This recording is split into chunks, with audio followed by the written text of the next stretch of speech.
ભુજ શહેર સ્થિત ભગવતી મંદિર ખાતે ગુરુ પૂર્ણિમા પર્વની ભક્તિભાવ ઉજવણી કરવામાં આવી હતી। આ પ્રસંગે મોટી સંખ્યામાં ભક્તોએ હાજરી આપી ગુરુદેવના ચરણોમાં વંદન કરી આશીર્વાદ પ્રાપ્ત કર્યા હતા।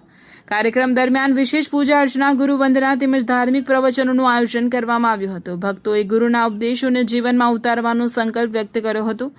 મંદિર પરિસરમાં ભક્તિમય વાતાવરણ સર્જાયું અને સમગ્ર કાર્યક્રમ શ્રદ્ધા અને ઉમંગ સાથે સંપન્ન થયો હતો।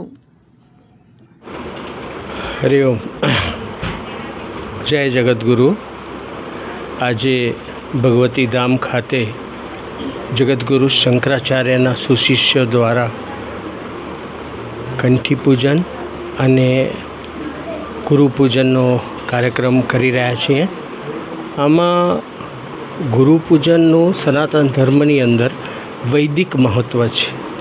એમ કહેવાય છે કે 18 પુરાણ લખાણા એના પહેલાં આ વ્યાસજી બોલ્યા અને ભગવાન ગણપતિ ગણેશ દેવે આ આપણું વેદ લખ્યું અને આપણા એમાંથી 18 પુરાણનું સર્જન થયું અને આમ મનુષ્ય જાતિ માટે માર્ગદર્શક એવું આ ગુરુ પૂર્ણિમા બની ગઈ, જે આજે ઉજવી રહ્યા છીએ।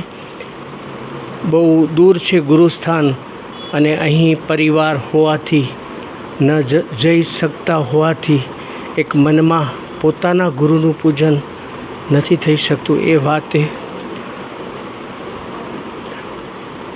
થોડી લાગણીસભર મન ભરાઈ આવે છે, પરંતુ અહીં પણ બધા છોકરાઓ, શિષ્યગણ, બહુ પરિવાર મોટો હોવાથી એમને પણ અધુરાશ ન રહે એ હેતુસર અહીં ગુરુ પૂર્ણિમાનું ઉજવણી થાય છે।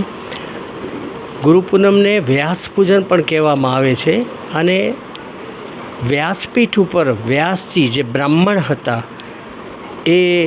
એમના દ્વારા જે વ્યાસપીઠ ઉપર બેસીને જે આ પુરાણનું અને આપણા સનાતનનું જે નિર્માણ થયું, જેથી એને વ્યાસ પૂર્ણિમા પણ કહેવામાં આવે છે। એવું કહેવાય છે કે ડોંગરેજી મહારાજ હંમેશા કહેતા હોય છે કે ગુરુ તરીકે બ્રાહ્મણ જ હોવો જોઈએ અને વ્યાસજી પણ બ્રાહ્મણ હતા। દરેક ધર્મની અંદર જે પ્રથમ સર્જન કરે છે એ બ્રાહ્મણ હોય છે। અત્યારે આપણે જોઈએ છીએ તો દરેક મોટા હોદ્દા ઉપર પણ વધારે પડતા બ્રાહ્મણ હોય છે, જેઓ આવી રીતે દરેક રીતે ભણતર, ગણતર, જ્ઞાનની દ્રષ્ટિએ પ્રજાની સેવા કરે છે।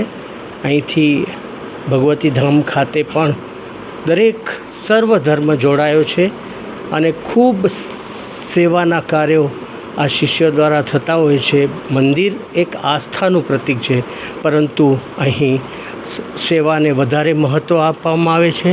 પછી એ ઘર હોય, વિદ્યાર્થી હોય, કોઈ વિધવા હોય કે કોઈ પણ એવી નબળી સ્થિતિમાં જો દીકરીના લગ્ન કરવા હોય, આના માટે અમે 151ની નજીક પહોંચી રહ્યા છીએ, જે આ શિષ્યગણને આભારી છે।